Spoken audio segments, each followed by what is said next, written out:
Salam sejahtera semua, berita tergempar yang kita telah terima pada hari ini. Tan Sri Musa Aman dilantik sebagai TYT Sabah baharu dan dianugerahkan gelaran Tun. Sejauh manakah kebenaran berita ini? Dikatakan 99,99% hampir sah yang Tan Sri Musa Aman akan dilantik sebagai TYT Sabah yang baharu pada hari Selasa 17 Desember 2024. Tan Sri Musa Aman, seorang tokoh politik yang cukup dikenali di Sabah, akan dilantik sebagai Yang di-Pertua Negeri Sabah yang baharu dalam sebuah majelis rasmi di Istana Negara, Kuala Lumpur, esok pagi. Pelantikan ini yang kini disahkan akan melibatkan pengesahan oleh Yang di-Pertuan Agong. Musa juga akan menerima anugerah darjah kebesaran Seri Maharaja Mangku Negara atau SMN, gelaran tertinggi yang membawa gelaran Tun. Langkah ini dilihat sebagai satu pengiktirafan kepada sumbangan beliau dalam politik dan pentadbiran negeri Sabah, namun turut mencetuskan pelbagai reaksi daripada masyarakat. Kerajaan negeri Sabah dilihat sangat berahsia tentang pencalonan TYT yang baru sebelum ini. Walaupun spekulasi telah lama bertiup kencang, tidak ada kenyataan rasmi yang dikeluarkan sehinggalah hari ini. Malah, agenda rasmi Majelis Pelantikan di Istana Negara juga tidak menyebut nama Musa secara langsung. Namun, daripada sumber yang dipercayai, termasuk laporan oleh Borneo Herald, mengesahkan nama Musa sebagai calon yang telah disyorkan. Menurut dokumen komunikasi yang dilihat, Musa akan dijadwalkan tiba di ruang VVIP Lapangan Terbang Antarabangsa Kota Kinabalu atau KKIA pada jam 11.30 pagi Rabu ini sebagai sebahagian daripada persiapan menyambut TYT yang baharu. Musa Aman bukanlah nama asing dalam politik Sabah. Dilahirkan pada 30 Mac 1951 di Beaufort, beliau memulakan perjalanan politiknya dalam keadaan penuh cabaran, namun sehingga berjaya mencipta legasi sebagai Ketua Menteri Sabah paling lama berkhidmat dari tahun 2003 hinggalah tahun 2018. Sepanjang tempoh tersebut, Musa dikenali sebagai pemimpin yang tegas dan strategik, membawa pelbagai pembaharuan kepada Sabah terutamanya dalam sektor ekonomi seperti kelapa sawit dan pembalakan. Di bawah pentadbirannya, Sabah pernah merekodkan lebihan bajet tahunan, suatu pencapaian yang sering dijadikan contoh oleh penyokong beliau. Musa turut memegang pelbagai jawatan penting sepanjang kariernya, termasuk sebagai pengarah Yayasan Sabah dan Menteri Keuangan Sabah. Sebagai Ketua UMNO Sabah, beliau memainkan peranan besar dalam mengukuhkan parti tersebut di negeri ini selama beberapa dekad, sebelum era kejatuhan parti itu di Sabah selepas pilihan raya umum ke-14. Selain itu, Musa juga berasal daripada keluarga yang amat dihormati. Abangnya, Datuk Ayub Aman, pernah menjadi Menteri Belia dan Sukan Sabah semasa era berjaya. Manakala adiknya, Tan Sri Anifah Aman, pernah menjawat jawatan Menteri Luar Negeri Malaysia. Adik perempuan beliau, Datuk Nur Cahaya Arsyad, pula merupakan seorang hakim kanan di Mahkamah Tinggi. Musa juga mempunyai hubungan keluarga yang erat. Beliau berkahwin dengan Puan Sri Faridah Tusin dan dikurniakan 4 orang anak.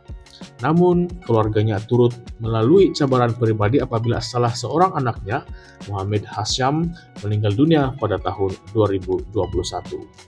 Tun Juhar Mahiruddin, Yang di-Pertua Negeri Sabah yang akan digantikan oleh Musa, telah berkhidmat sejak 2011 dan merupakan TYT paling lama berkhidmat dalam sejarah negeri ini.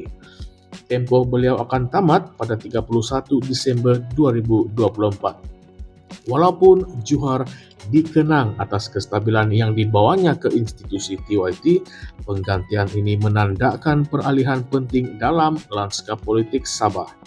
Dengan latar belakang yang luas dalam politik dan pentadbiran, Musa dijangka mampu membawa perspektif baru kepada jawatan tersebut. Namun, tidak dapat dinafikan bahwa pelantikan Musa Aman ini turut mengundang kontroversi. Beliau sebelum ini terlibat dalam beberapa isu yang menimbulkan perdebatan hangat. Salah satu daripadanya ialah pertikaian selepas pilihan raya umum 2018, di mana Musa mendakwa beliau masih mempunyai sokongan majoriti untuk terus menjadi Ketua Menteri Sabah. Krisis ini membawa kepada pertarungan politik yang sengit antara beliau dan Datuk Seri Shafie Apdal dari Parti Warisan Sabah yang akhirnya dilantik sebagai Ketua Menteri oleh Yang di-Pertua Negeri ketika itu.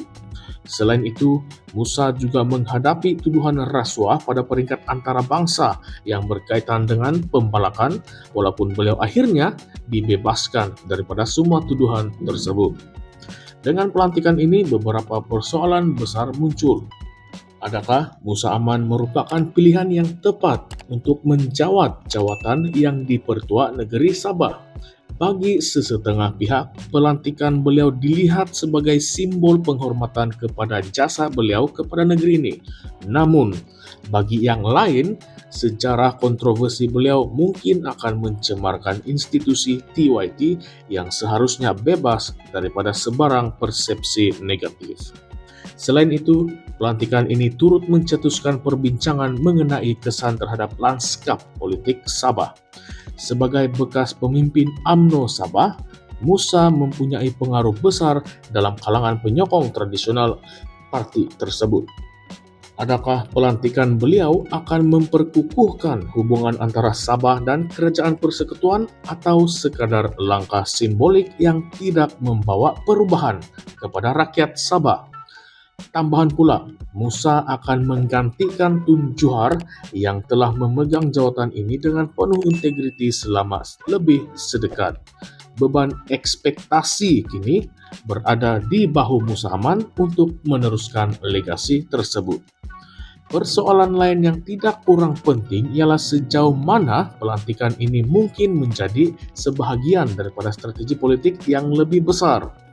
Ada pihak yang mendakwa pelantikan Musa sebagai TYT adalah sebahagian daripada usaha kerajaan perpaduan untuk mengukuhkan kedudukan mereka di Sabah, memandangkan pengaruh Musa dalam politik negeri ini. Jika benar, apakah ini menunjukkan bahwa peranan TYT kini semakin dipolitikkan? Pelantikan Musa Aman sebagai TYT Sabah pasti menjadi topik hangat di kalangan pemerhati politik dan masyarakat. Adakah Anda bersetuju dengan langkah ini? Atau adakah Anda merasakan bahwa Sabah memerlukan wajah baru yang lebih bebas daripada kontroversi? Bagaimana pula dengan masa depan hubungan antara Sabah dan Kerajaan Persekutuan selepas pelantikan ini? Kongsikan pandangan Anda di ruangan komen. Jangan lupa untuk like, share, dan subscribe ke Currentsview MY untuk terus mengikuti analisis politik terkini dan perbincangan isu-isu panas yang menarik perhatian seluruh Malaysia. Terima kasih semua. Sekian.